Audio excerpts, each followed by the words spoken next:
Okay, my friends, this is just like, it's quite normal, people moving around.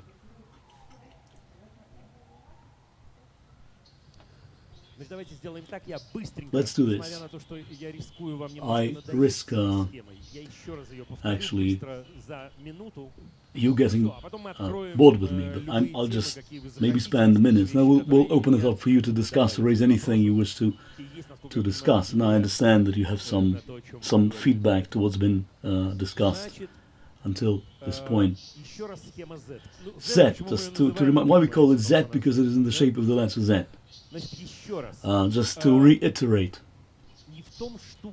the whole point is not that you must follow this particular sequence or this scheme. I think that it works unconsciously. It works all the same. It's both a joy and there's a danger, because if you know that it works anyway, you'd better learn to use it.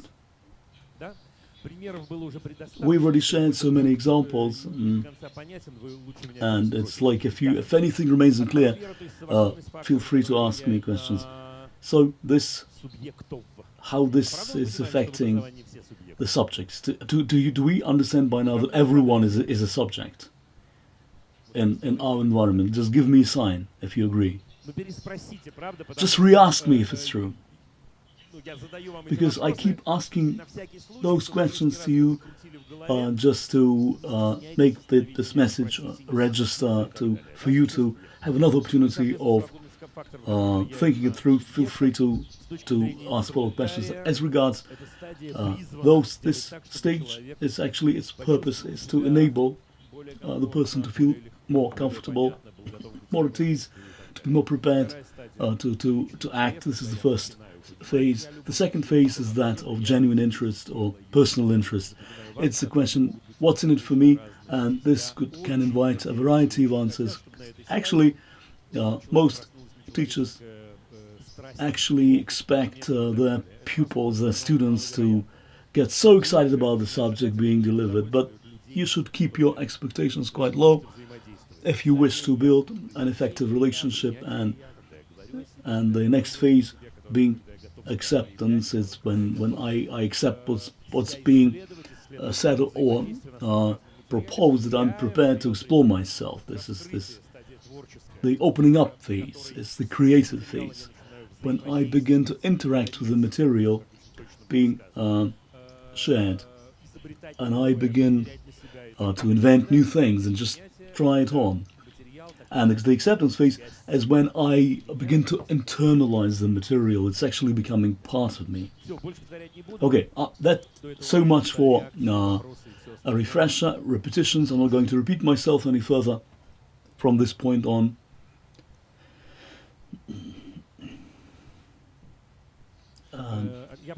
Okay, I will. I've been asked to repeat the question. So the question asks if there's a lot of interest that they start interrupting one another. Congrats to you. Why is that bad? It's fine. Look, I will now address this from a hooligan's perspective. Like, all this bullshit. Okay, let's treat everyone with respect. Let's not interrupt one another. It's actually going back to your drinking party with your friend on a Friday night. You keep interrupting each other incessantly, and it's good. It's fine, and you miss half of what the other person is saying to you. Because when they interrupt one another, you feel anxious. You just try to maybe get a shot or two before you go into your classroom. Look, I just been joking about this with the parents, but in a way, what I mean, okay, you begin to feel anxious. Why is that? Okay, take some breathing exercises, drink some water.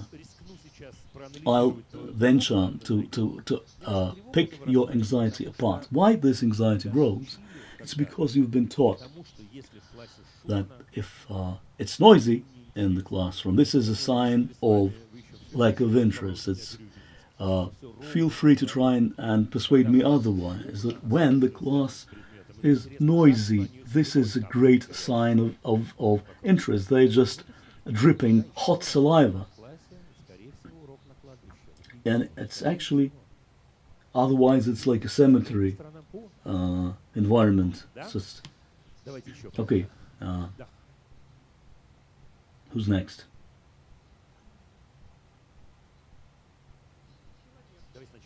Okay, this personal, genuine interest could actually completely overtake everything else.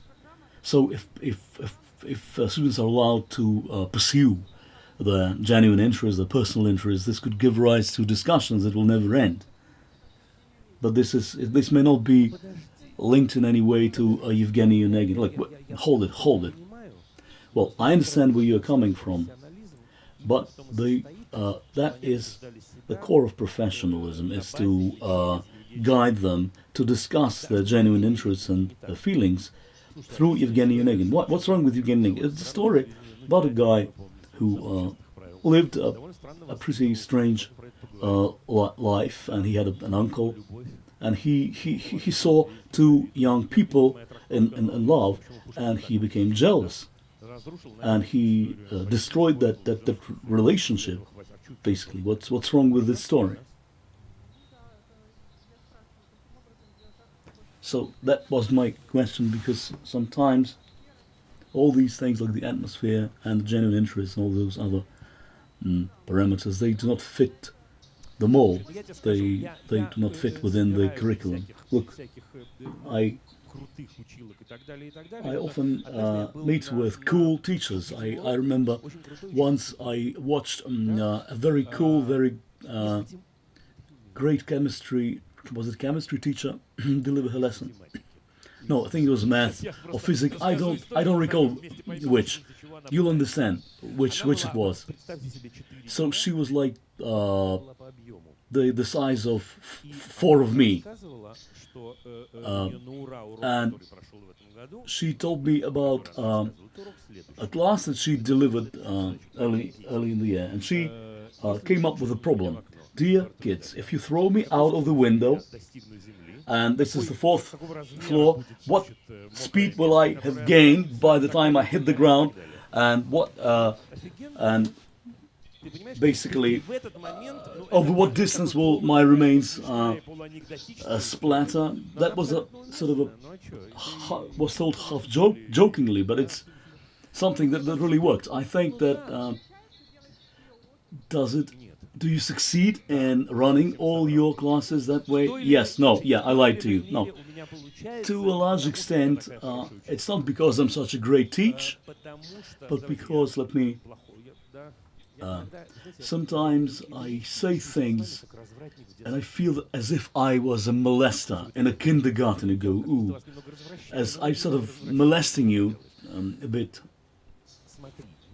Look, I think it's that curriculum that you refer to.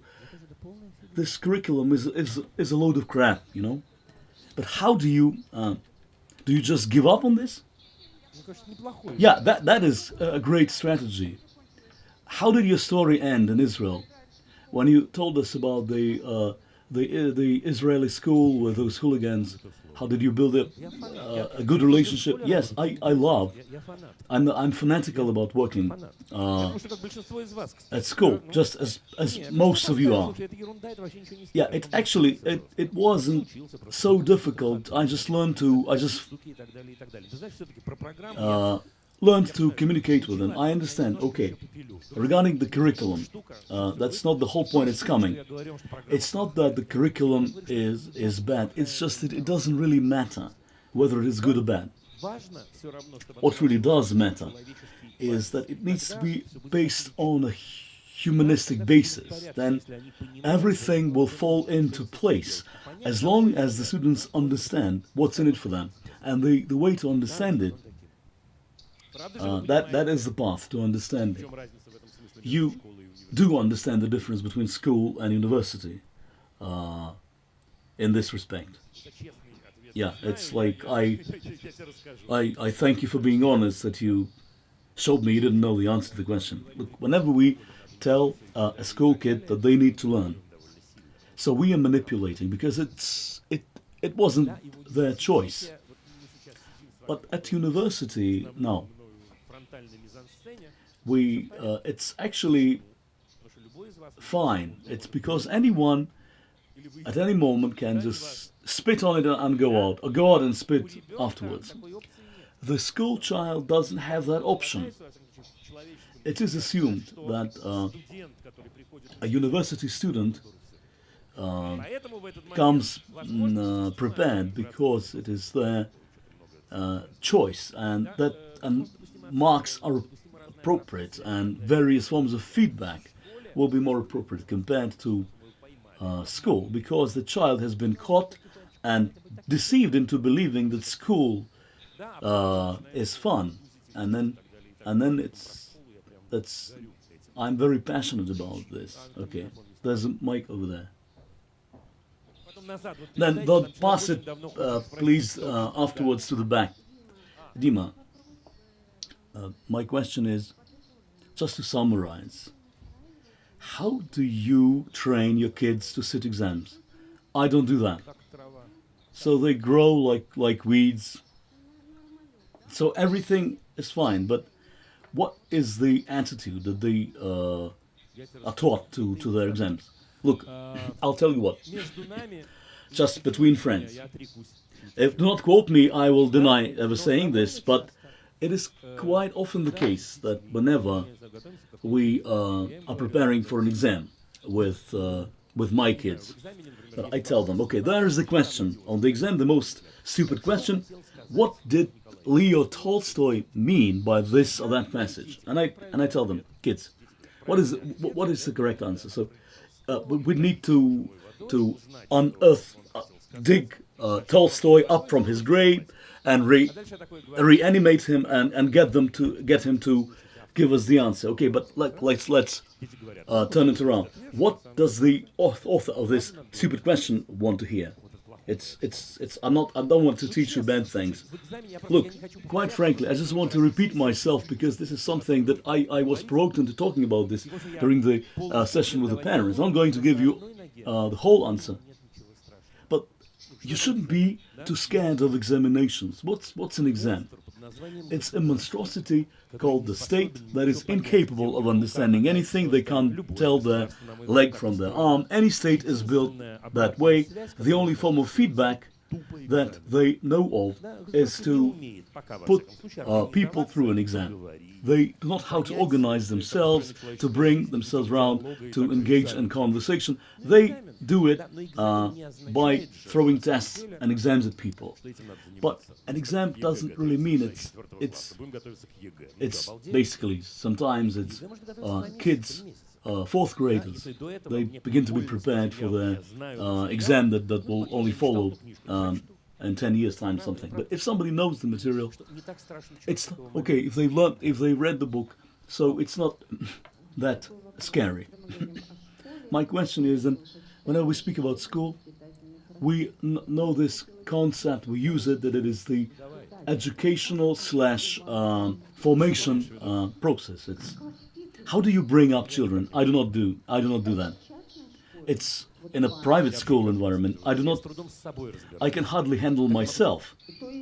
Look, so you do not set yourself the goal, and there's no one putting pressure on you. Okay, I will answer this question honestly. Look, we're going to part ways in an hour, so I can be very irresponsible in telling all these stupid things, but I'm telling you what I believe in. I think that the people who claim they know how to bring up children, they're very dangerous, because I don't really know what's good, what's bad. I do not have an answer to this question. Now, okay, I may have the I think it is only honest, but because we are professionals and we know how the teaching process is structured, and I'm well aware of this. Just to give you a very simple example. Okay, it's a literature class. So Dostoevsky's Idiot. It is a novel about a great Russian soul, about a person who has come from nowhere. You shut up over there. You get up and get out of here. Okay, let's speak about the Christian soul. Let's speak about purity. Let's speak about forgiveness. Now, the teacher who's just done that, if you ask them, they will go, I'm bringing up purity, forgiveness, and all that. And then in passing, they will keep using the word upbringing, and that's what has the teacher taught the class, how to humiliate, and it's a model that he or she's instilled in them for the future. But we know that they are very much like us. Okay, I'm fully on the same page with you in that. I didn't mean that, but I asked my question about the so-called government order. There is no government order. You've been deceived into this, into believing that there is a government order. It's actually, to use a decent word to describe that. Let me follow up on this. Look, I quite frankly believe this. I will be surprised if it's different here in Ukraine. This will be the first country that I know of where it's different. The state cannot formulate an order. Or there is no state. Who is the state? It is the nice lady, the minister, who formulates that order. It is not true. It is basically an illusion that lives in our brains. But okay, you actually wanted that. You asked for it. Okay, there is an idea that is being imposed on us at the government state level in different countries that education, do not take offense, that education is not a service. What is it then? What is education? How can someone refer to it as a service? It's something so pure, so elevated. It is a service, guys. It's not that it is like cleaning the toilets, but cleaning the toilets is also a necessary service. This is a service whenever the state hints at being the customer. I know the answer when you meet with them. What you can say, look, wait a minute, you're very snug there. You are both customer and contractor. This is called corruption. This is a lie. The customer of education is the children and their parents at all times. And all this discussion and all this around private versus public schools, but all schools by definition are private because this is a service being offered to you. And I would like to go back to what I said in the morning. If we do not know this, look, I'm not trying to put the state down. Who is the state? Because people are different. They may want and order different things. In the Soviet Union, that was the case. But that there was no concept of ordering. There weren't any clear demarcation lines, if you will. But I'm not buying this. Okay, let's speak about money. Why do we keep talking about teaching science? I would like to speak about the most trivial and banal things about money in a private schooling context. I'm the principal of a small alternative school with only 6 kids, and we are expanding, and I understand one thing, that we've got to learn to enjoy life to the full, sincerely, to learn the things that we want to learn, together with our children, to follow where their interests lead. You know what? I'm under such heavy pressure, and I think that the teachers and parents will support what I'm saying, that I'm bound by the state curriculum, the bloody state curriculum that we've got to train to and to enable the kids to sit the required exams. But I have my own vision. I want thematic waves. I want practical workshops, an integrated course, but it doesn't fit the mold of the state curriculum. And I don't want to read those textbooks, but then the parents come and they bring other parents. They trust me, they trust my vision, they trust my values. They expect me to turn out quality, but they measure quality by whether or not I'm conformant to the curriculum and by the marks. And wait a minute, hold it. And whenever they are dissatisfied, then they go, you failed us. We have lost our investment. So my question to you: how should I talk to those parents? I'll tell you what. Okay, these questions are quite profound. Let me be very frank and honest with you. I think quite intuitively. Look, you don't take offense. I don't mean to offend you. I think you have not formulated your product, because what you're saying is I'm giving them not what they want, something else. This is what are you selling actually? What's your product? Wait a minute, what are you selling? Can you quickly give me an elevator pitch of what it is you're selling? What's your service? Okay, if that's what you're selling, then they're right. I sell something else. Okay, I go, what are you selling? A service. What kind of service? She goes, well, education. And I go, be more specific. It's to learn them, to teach them to do sums and read and write.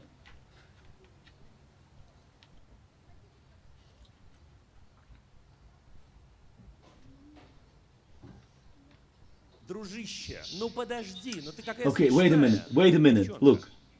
My dear girl, look. You're so funny. Guys, look. Wait a minute. Let me answer the question. And then you'll tell me what it actually means. It's coming. Look. I think that if a private school is different from a public one, that they only because the toilets are clean there, this is quite a mess. Don't take it personally. It's okay. What it boils down to: parents come to me and they want clean toilets, and at the same time they want me to teach their kids to read and write and do sums. But I'm so creative. I want contextual training and everything, because the clients fail to appreciate how incredibly creative they are. But they are the customer. They have the right to have no clue about these things. But I'm not a businessman. Okay, I know how it applies to education, but you are at a crossroads. You have two options to pursue. Either you create the demand for your service, or you honestly admit you should go next door.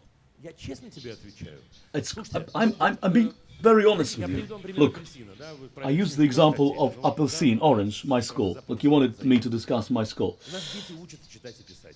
Our kids, in fact, are learning to read, write and do sums, but it's a side product. In fact, they are quite good students, they have good teachers. But the most important thing that they're learning to do, they're learning to make choices, they're learning to reflect and appreciate and seek their genuine interest, pursue it. So, and in the process, they're learning all the other important things. Okay, if they were busy creating those personal interests, and then learning to do sums, so when parents come, okay, imagine a parent who wants me to complete the curriculum in an 8-year curriculum in 6 years with their kids. Look, but the parents, they are blissfully ignorant about these things, and they're not to blame. On my radio show, my jaw dropped, but then I realized that it was in fact.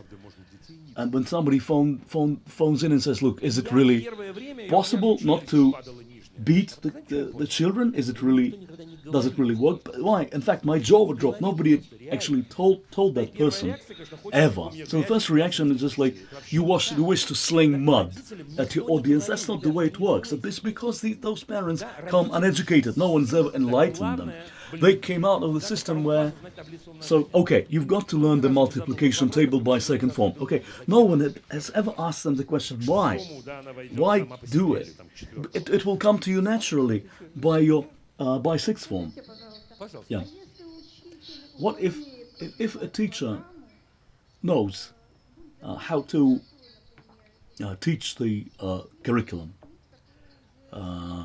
in literature, is it appropriate and advisable to ask the children which books they like and then use them to teach the children? Look, I don't know how it works in Ukraine, but in Russia, it's literature as a subject is completely horrible. 2 or 3 books.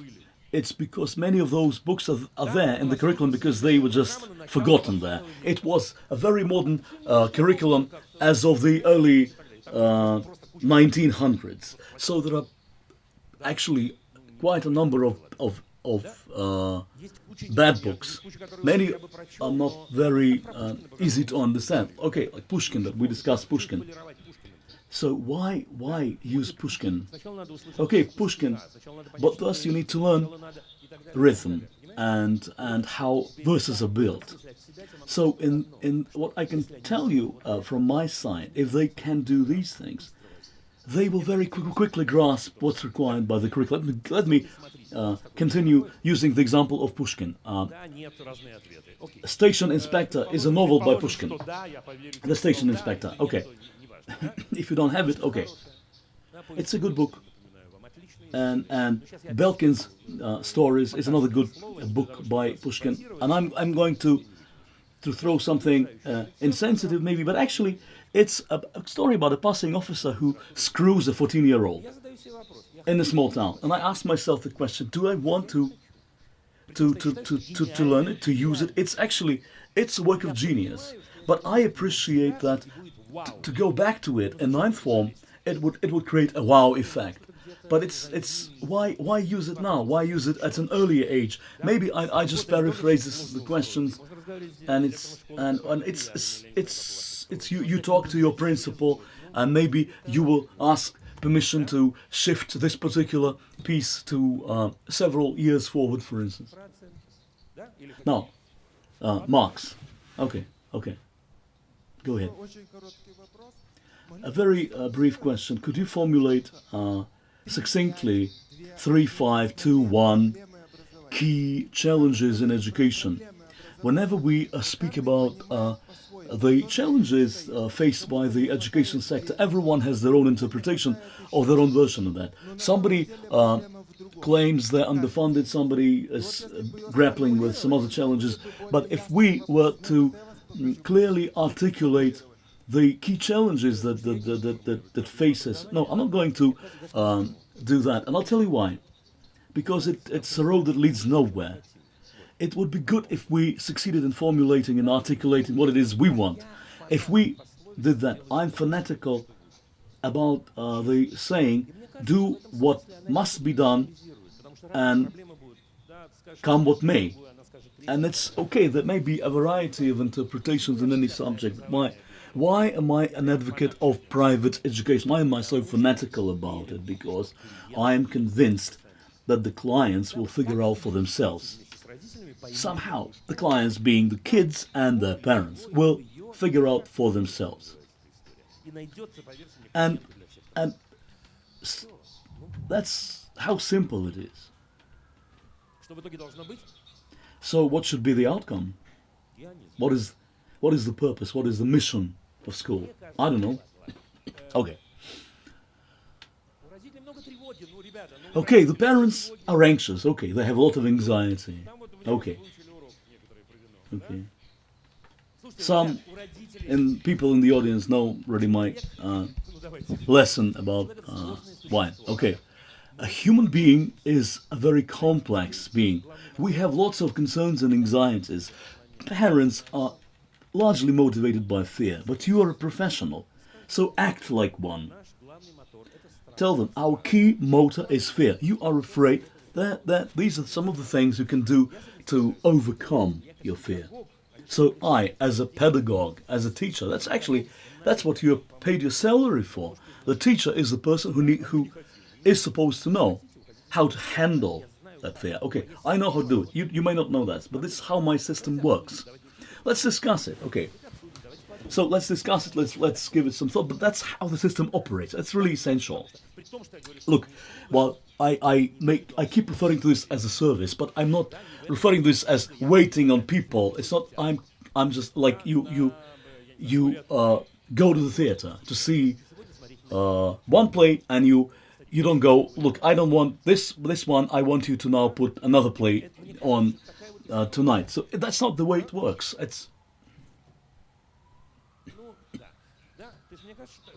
So I think that it's not scary. It's not, and I'm actually very fond of parents.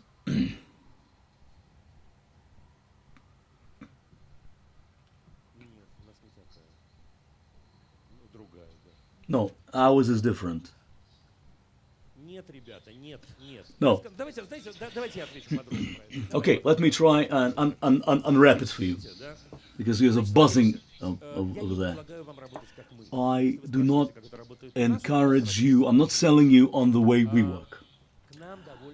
The way we work, it's pretty hard to get into a school, and whenever parents come to apply, I need to make sure they understand what it is they're signing up for. We've actually made mistakes, and it's too late to discuss it at a later point. Up front, we've got to ensure that the parents understand how it all works. So it is impossible that it's like, I'm not going to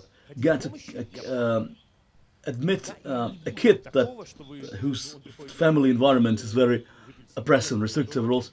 Okay, if we do not set homework at school, and then the parents go, now you'll have to do it anyway. No, and I'm prepared to keep convincing them, but it's the parents need to be on my side.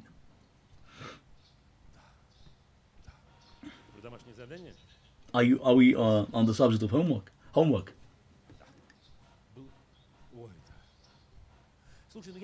Yes. Well, I'll tell you what. Okay, let me address this point real quick. It's indeed so spooky to launch a private school. You're so scared. It's a big legend. It's a myth that you need a lot of money to do that. No. All you need to do, you just hire an apartment, you find 5 kids, and they pull their tuition, you pay for the flat that you're renting. What about the neighbors? Okay. I love jokes myself. Look, this is it. Why was it difficult? Because when we only just started, because we started with 7 kids. Now we have 200. But we had to teach them as if there were 20. It was a difficult patch. We appreciate only too keenly that we had to select very carefully. So I'm convinced that we've got to be honest up front. It's not that, okay, 6 months down the road, I'll come clean, I'll be honest.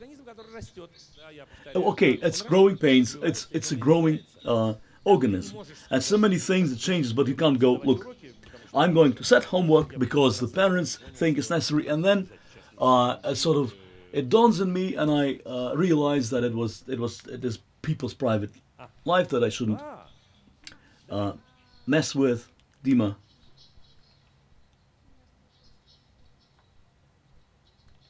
There was a woman who asked me, a lady who asked me that a kid doesn't want to go to school. Okay. Let them. You mean in my school? Probably we haven't had such cases, because why wouldn't they?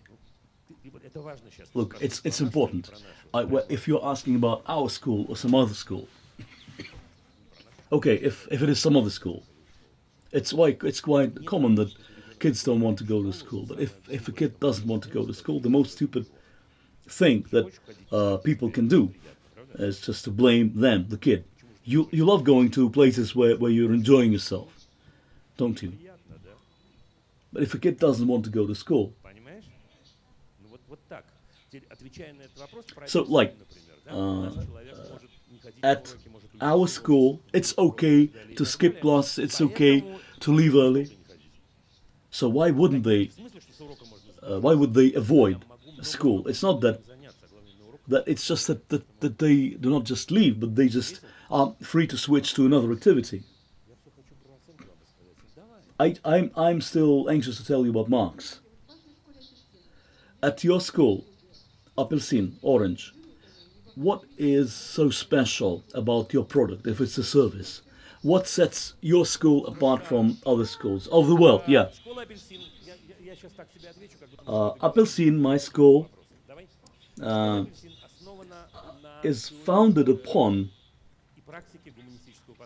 the theory and practice of humanistic education and informal learning. And I named 5 factors. I named 5 factors, not in order of importance, but just to name them all. Number one is the most important factor uh, of, of learning is the ability to make choices. So the type of education that we offer is centered around choice, and it begins at a very early age, from the age of 4. That's we enroll children at age 4, and at least twice a week they have to choose a class, and it's not that we force them to choose. It's like we have yoga and flute at the same time, and I can't attend both. I have to choose. Certainly, we've got teachers around helping the kids to make their choices. The summit of this is an individual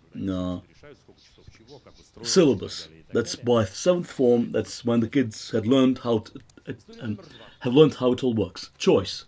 The second principle is genuine interest or personal interest.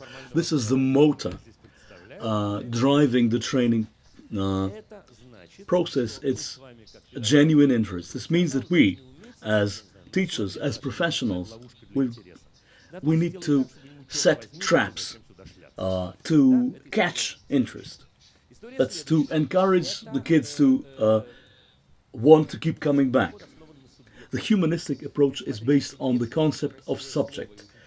Subjectivity or subject-centered has a very great sound. But do you really appreciate that the individual approach and the subject-based approach are different approaches?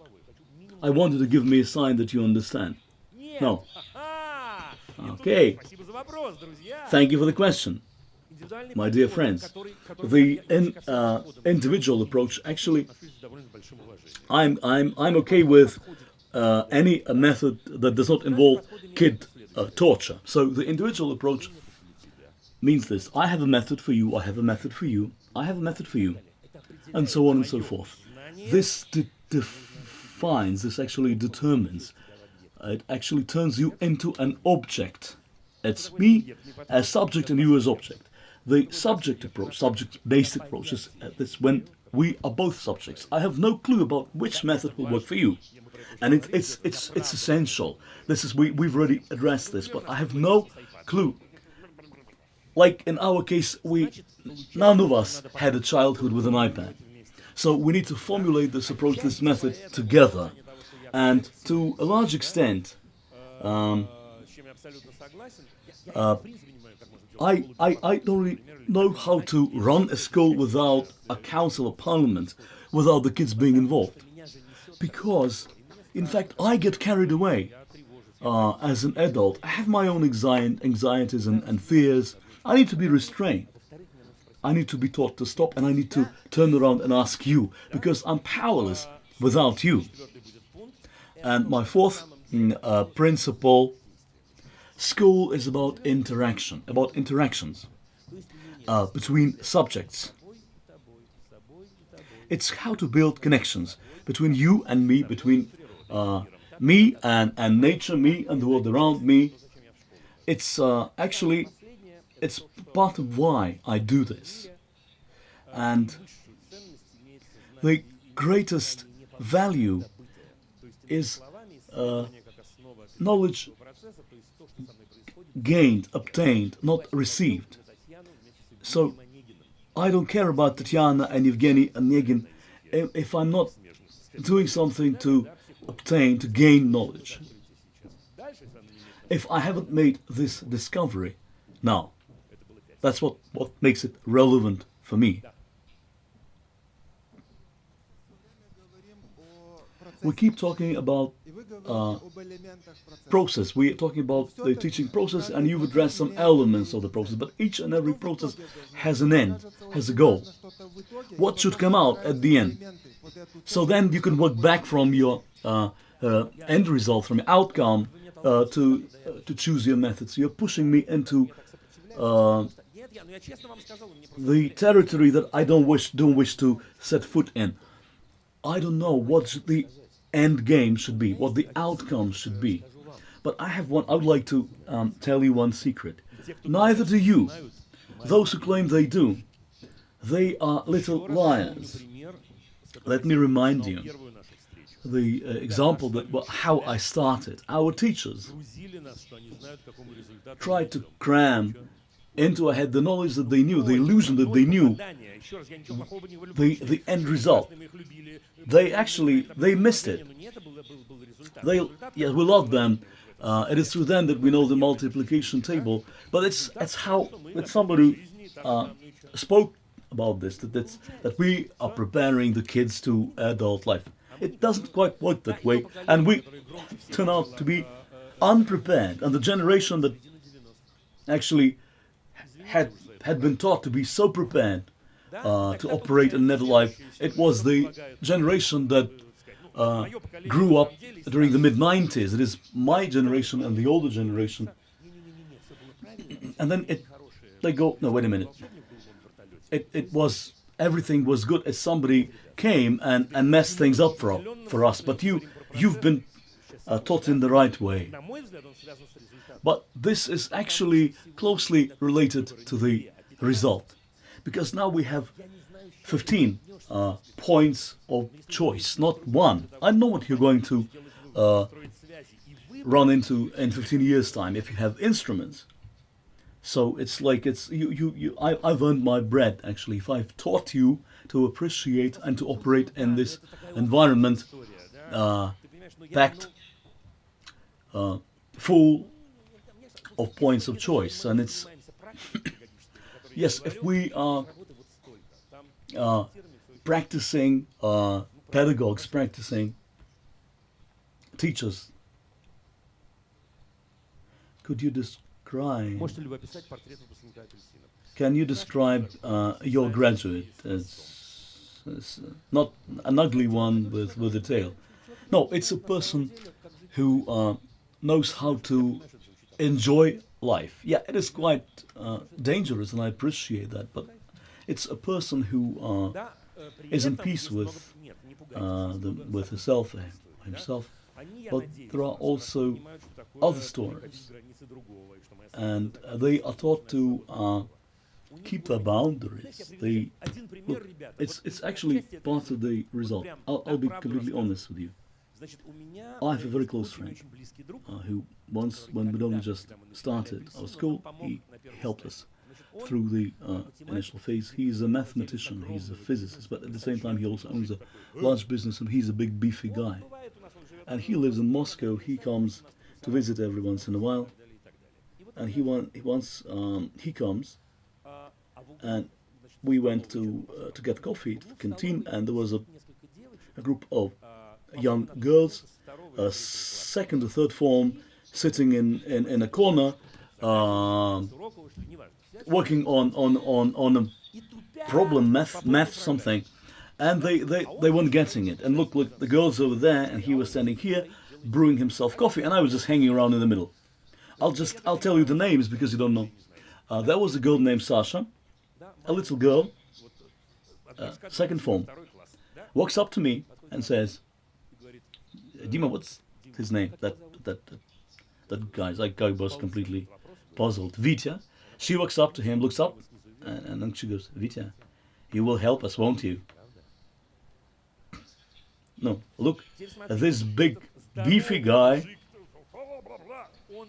he turns into a pussycat, and he drops his coffee, and he follows the little girl to solve the problem for them. And now, and the question that comes to mind, which is the more important skill? The skill to solve the mathematical problem, or find a way of making it happen, to get somebody to do it for them. It's actually, it's not so simple, and it's philosophical, but those are the questions. Are there any cons to that? Certainly. And sometimes those kids make other people feel uncomfortable. I remember taking them to Pushkin's museum on the day of his duel, and it's all those ladies so elevated, and there were two dueling pistols on display, and one student asked, "Are those the pistols that Pushkin used during the duel?" "No, this is a replica." Where are those pistols? Where did you get the replicas? Look, wait a minute. This are... So how were they used? How were they shot? Look, wait a minute. You're bothering me, little boy. So look, these kids just make other people feel uncomfortable while they're enjoying themselves. It's okay. The lecturer does not have to know everything. Just if I could digress into something else. At what point did you create your parliament, and how what form of self-governance did you use when it only just started? We created our parliament in year 3 because Orange Appelsin was open for the first time to enroll kids aged 4 to 6. At that time, we didn't know how to do that without manipulating the children. It would have been an illusionary parliament. Now, kids, you just figure it out for yourselves at this young age. We launched it in year 3 when our oldest children were in 3rd and 4th form. But then, actually, it got off the ground quite dynamically. But we've since been enjoying ourselves, and it is not dangerous at all. One of the one of the spookiest things for adults, the kids are involved in running the school, and even in hiring personnel. We haven't rejected a single candidate who's applied, and it's like they imagine scenes with adult people red in the face having to present themselves to a bunch of kids. No, but they are just part of the group of the council that selects new teaching staff, and they say, I have my own say, and my say has a lot of weight within my walls. But at the same time, if some kids, that's happened, the kids come and tell us, no, this will not work that way. This is an opportunity for us to at least discuss it. We do not reject many candidates, but most applicants come with a pretty good idea what it is they're signing up for. And this is a big plus. The kids are not to blame that somebody loves them. Okay, I love my job. Fine. Dmitry, let me ask. Who? Look, I'll tell you what. I'm not Dmitry. If you want to embellish on reality, my full name is Vadim. Okay, that's... So, okay. It's okay to keep calling me Dima. Okay, Dima, let me go back to your graduates. What universities do they do they go to? No, we haven't graduated, and our youngest is still in 9th form. Okay, what about marks? What's your attitude to marks? Do you introduce them at some point in some situations? Okay. The answer is, I'll answer this with a question. It's common among teachers and the Jewish people. Why do we need marks? To assess knowledge. Wait a minute. to control, to account for. Let me try and analyze this in front of you, impromptu, and I will invite questions and your reactions. Look, I guess that a mark opens up the door to hell because a mark results in immediate comparison, firstly, and secondly, it offers a pretty distorted system of coordinates.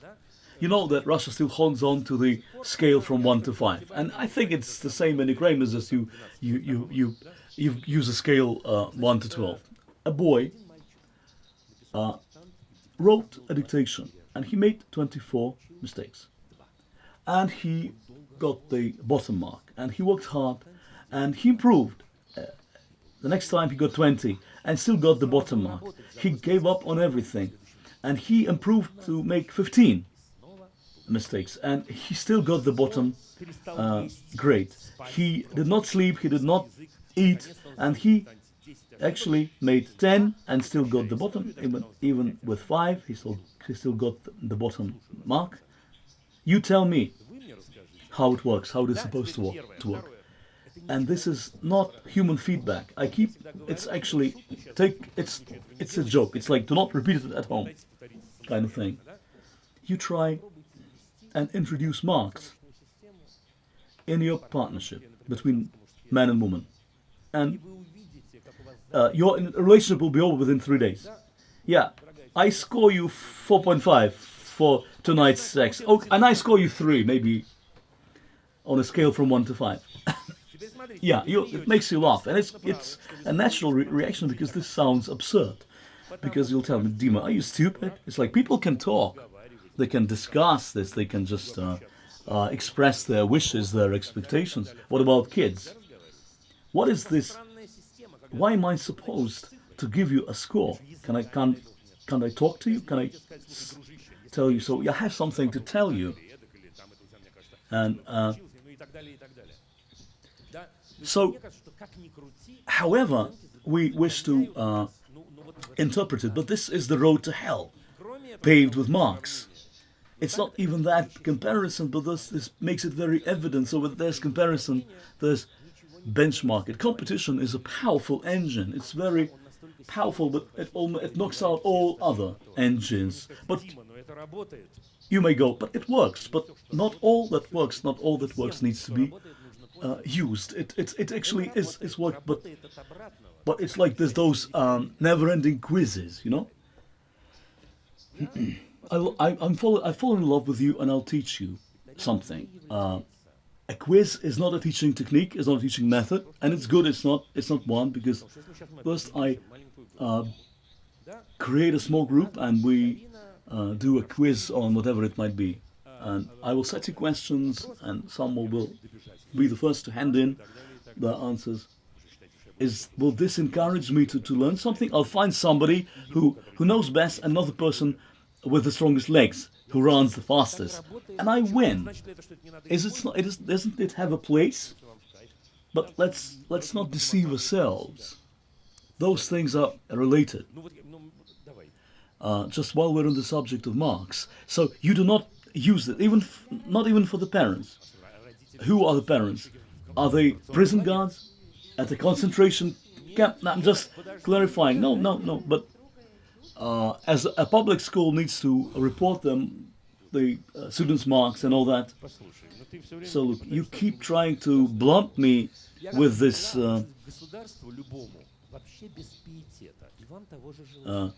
hammer, referring to the state. Wait a minute. Those are servants of you as the people. They're not going to tell you who to sleep with. I may sound a little anarchic, but the parents, indeed, going back to that dialogue we had, even if they do not have a clear idea of what it is they want, but even if they learn to appreciate what it is. But if I tell them marks are bad, they will harm our delivery, because otherwise the parents would encourage me to simplify things. Look, you don't go into how complex life is. Just give us a number. And we almost never have conversations with parents without their children being present. Haven't you been taught that it is bad manners to discuss somebody without their being present? What are those parents' meetings without the kids? Okay, let's discuss this in more detail. Okay, what I can tell you, there there may be some place for a parents' meeting, but with very specific goals. If it's that person, maybe that the kid, it's his or her parent or parents and a tutor and one of the three headmasters. We have three headmasters. Now, this meeting, what is the purpose of this meeting? Is to exchange feedback among all these parties. The worst thing I could possibly do, that I could embarrass him in front of you. So what am I doing? Do you know that your kid did this and that? I actually admit that I'm pedagogically impotent, but I'm also screwing up my relationship with the kid. Why not exchange questions like, what have you enjoyed over the past 6 years? And I go, what are your plans for the future, for the next term, for instance? You tell me, and I will just respond with some ideas, some suggestions maybe. Isn't this the way it should work?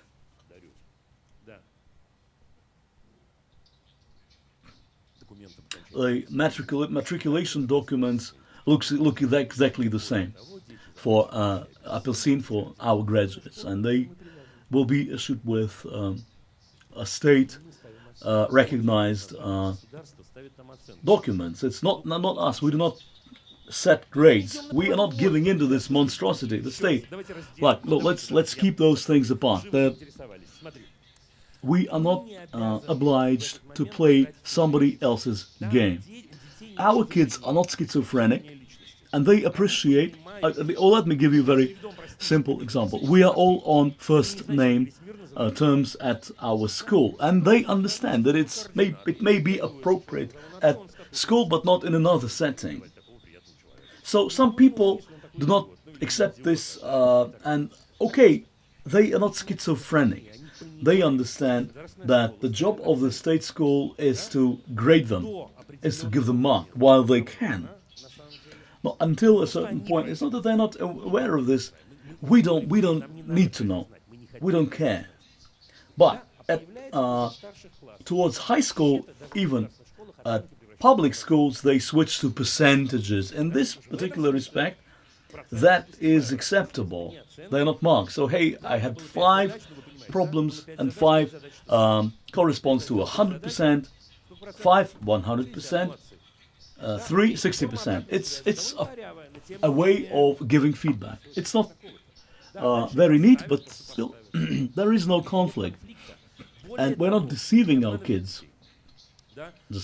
There was a session that I addressed this during another session. Is somebody like a student may want to enter a certain university, and they need to accomplish certain things. They need to gain certain marks, and it actually works the other way around. If somebody wants to pursue better marks, so be it. I'll be helpful.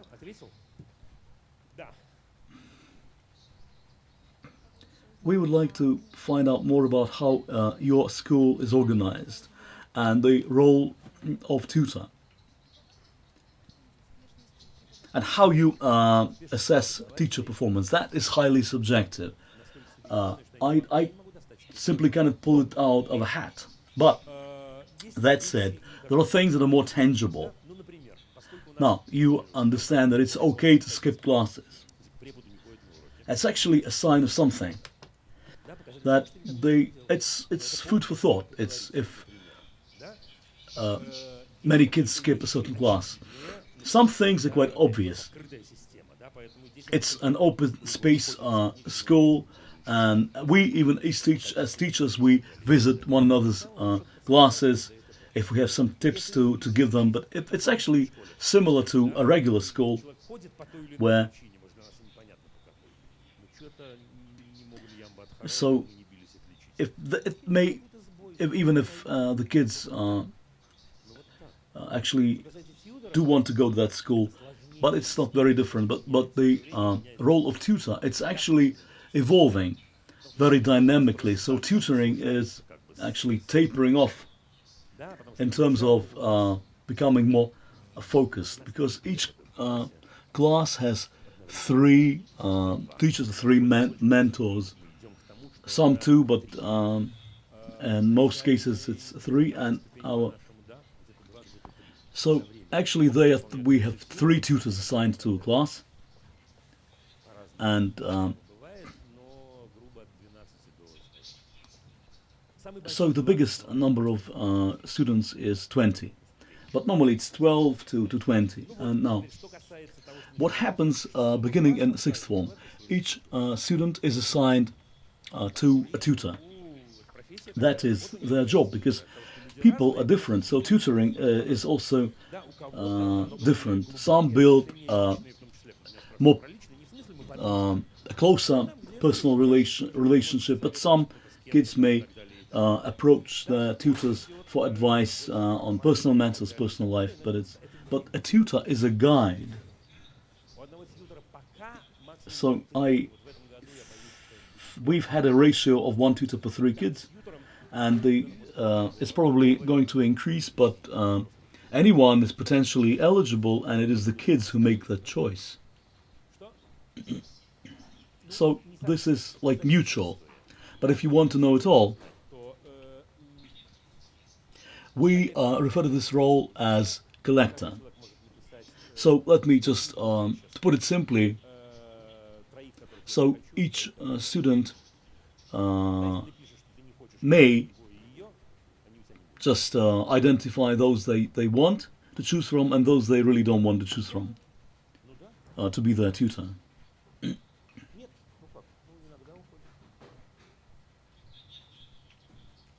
So that is also a possibility. Wait a minute. That is impossible. That is the job of the collector. Because if as a tutor I don't want to take you on, I'm not getting you. But if not that I don't want you and I did not report this, then I'm stupid.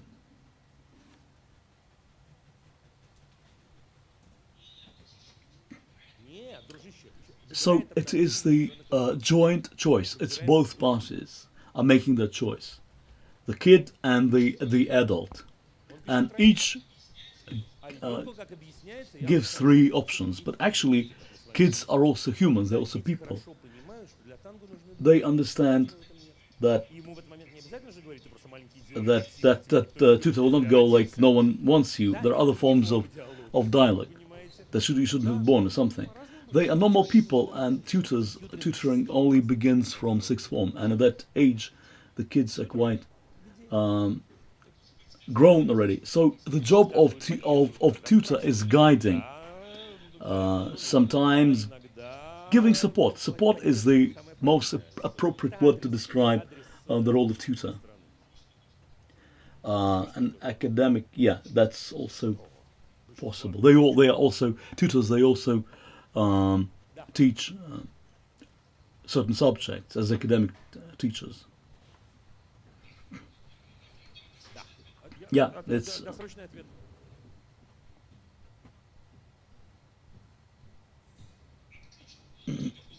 So, is it possible to implement elements of democratization in the public school environment? I am profoundly convinced that it is possible, and informal education and the humanistic approach does not conflict with the state system of education. And then we keep repeating the mantra that they want us to report grades, marks, but we can build a hybrid system. Yes, it's going to be difficult, but that is what the profession is like. And I may be mistaken, but in the prevailing majority of cases, if someone comes up with the idea of setting up a genuine council, parliament, you will not meet with much resistance initially. This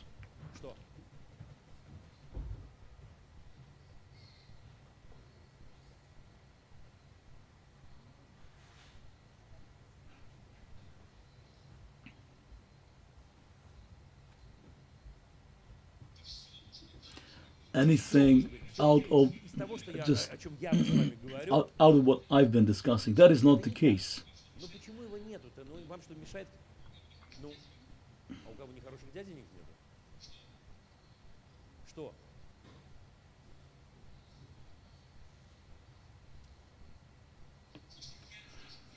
your examples, okay, the democratic approach, I will keep referring to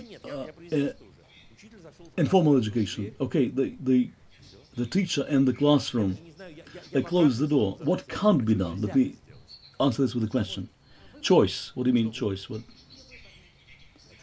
You just run the class the way you want. Put them in situations where they have to make a choice. I can set some levels. I could come up with multiple choice questions. So what have you done to implement this? I'm not a teacher, but I have a kid who goes to school, and you talk to other parents, you talk to parents, to teachers. Anything is possible. So actually, no, how I would go about starting this. The converse does not exist. It's not that there is nothing else. Everything that we've been talking about, anything can work out of that. It's interesting to how often do you meet with parents? Do you have regular meetings at those twice a year? Twice a year. And that kind of format that you described, kid, tutor, parents, principal.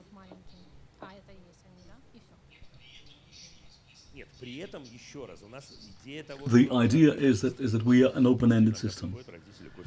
Sometimes parents come just to sit through a class, just to talk to one another. Yes, we have. Look, why did you ask about CCTV cameras? Yeah, for the curious parent. No, the parents are barred from eavesdropping on their kids. So I'm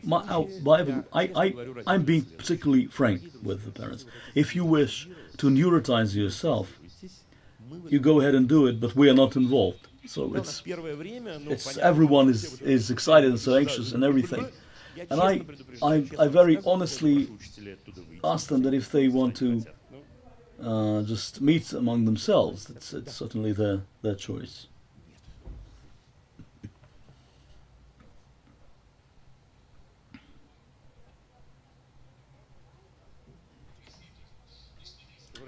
It is the same story in Russia. Okay, I understand. The parents are afraid.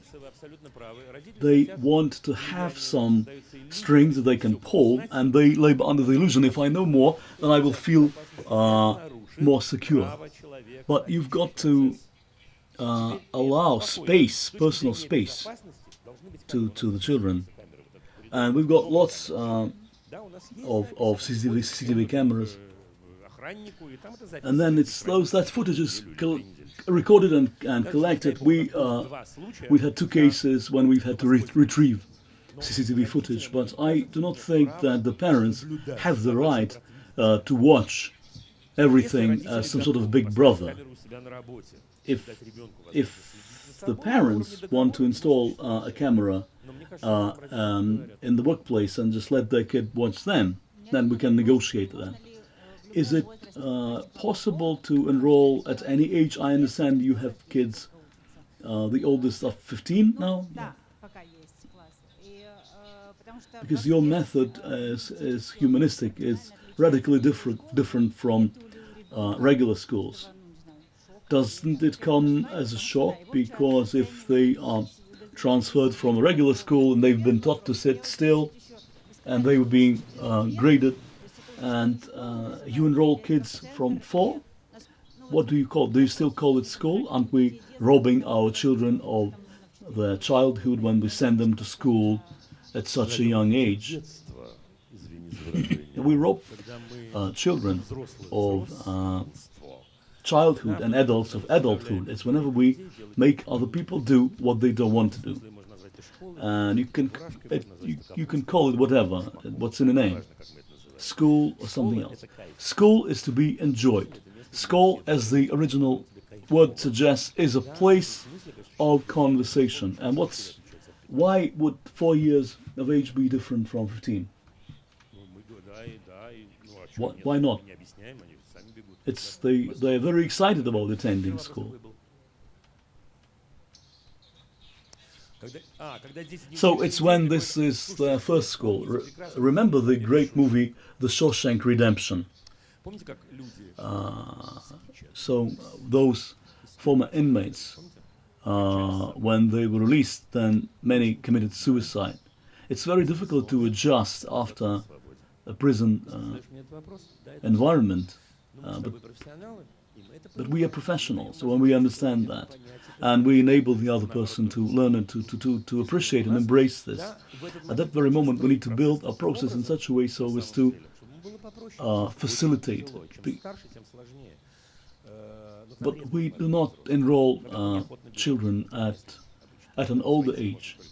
We are quite reluctant to do that. But in some certain respects, at the same time, very few leave, basically quit to be transferred to another school.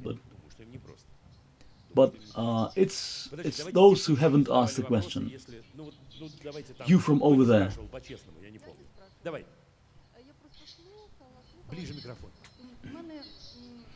I was quite unconsciously, I had this impression. I'm trying to compare you to Szczecinian school, but there are some similarities, and Szczecinian who claims that he can teach his kids the whole curriculum in 4 years. Is it possible? Is it doable? I see no value in that. Unlike Mr. Szczecinin and Mr. Zhokhov. That's on, while we're on the subject of robbing kids of their childhood. That's what it is. I'm not quite. I don't know how your system works. I don't know the details, but I don't see any value in completing the full curriculum in 3 years. We may not be as competent, but is it true that Szczecinin is now dropping the state exams? No, I don't really know. I have no knowledge of that.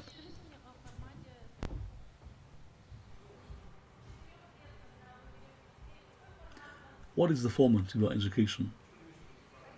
Yeah, now the mics are off, not working.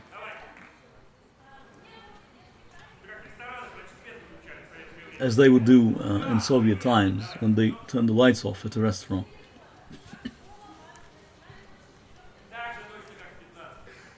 A lesson is a lesson.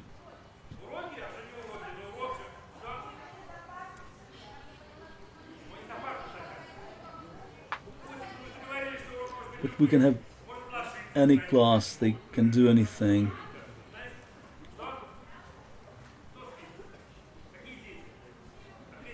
So, what kids? You should answer this question. So, those who want to take a nap, they do it. Those who don't, they don't.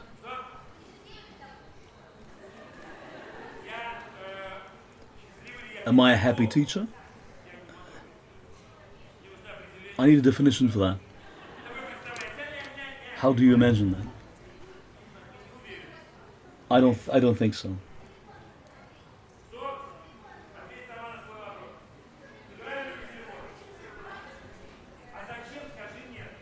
So why take the phones away from the kids? Why do it? The phone is a great invention. Learn to use it, learn to interact with it. Can a teacher tell the kids to put their phones away with all the openness? My lesson is my space. I set the rules.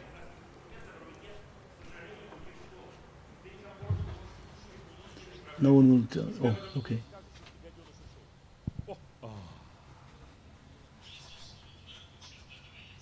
Yeah, let me answer the question. And there is no contradiction in that.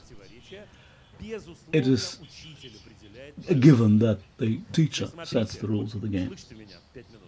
But who should? The teacher is the professional in the classroom. They're paid money for that, and they are assumed to know how to set the right ground rules. Should the students provide input? Certainly, but the teacher has the professional skills that they can use, and that's what they're paid their money for.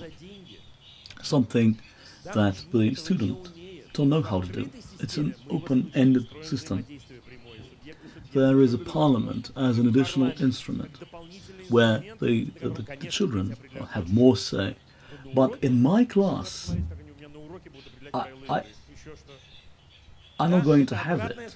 This is the other side of this coin. But if we are professionals, we know how to do it. And I understand that the people gathered here know how to do it. So, okay, I promised you something.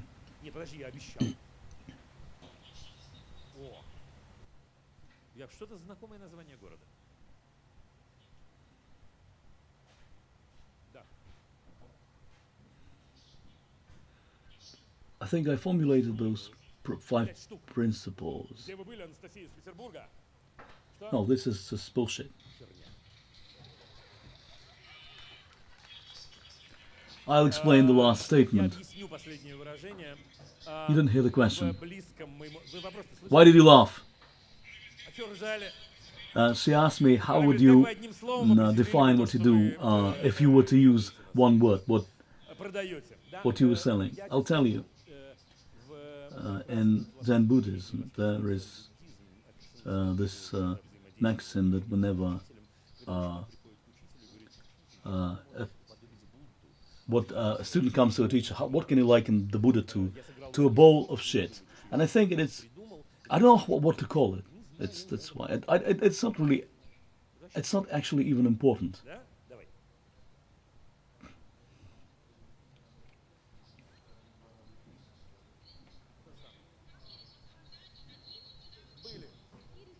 So they go to that school. No, it's the other way around. They sit their exams, and how well have they done? I don't know. I don't know. I do not check that. Is it recorded somewhere? Their scores. If we had a child that failed, we would know. But I don't. This means nothing to me. What about the parents? I'd tear their tongues out if they asked that. The parents are not asking those questions because this is extraneous to the product. Listen, like a boy in my school, there was a test, and this is my last joke. And any questions and so on. And this boy, in second form, one of the questions was as follows. There was a picture with a nest and a house next to each other. And the question was, what's in common between these two pictures and what's different? And one of our students answers this as follows. What's common in that a bird lives in the nest and a person lives in the house. And the difference is that a bird lives in the nest and a person lives in the house.